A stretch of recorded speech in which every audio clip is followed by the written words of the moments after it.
ngayon ay gagawa ako ng quinoa and pumpkin salad.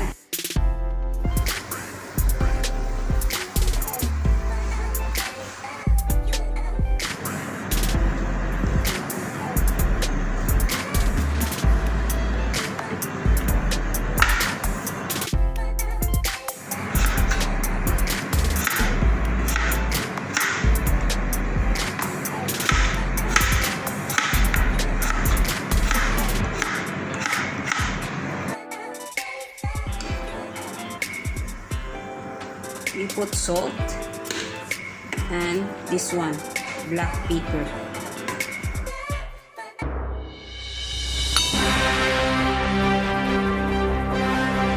Itong dito sa American, hiniwa ko lang to siya ng pa-square.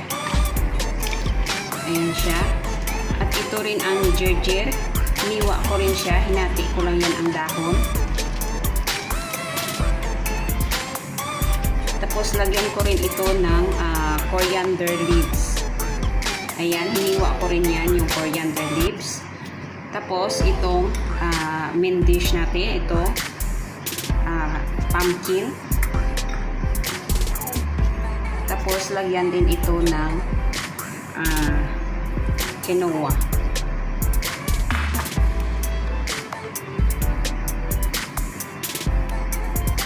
Ayan siya.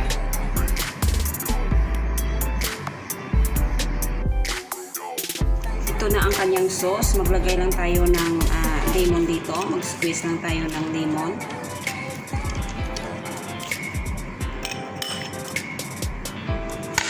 Tapos lagyan lang natin ng kaunting asin.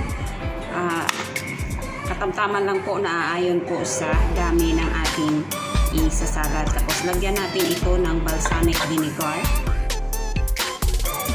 Ito na yung aking sauce sa pumpkin salad, pumpkin and quinoa salad. Nilagyan ko ito siya ng lemon. Nilagyan ko siya ng kaunting salt at saka itong balsamic vinegar. Tapos lagyan ko siya ng itong olive oil. Saka natin ito paghahaluin.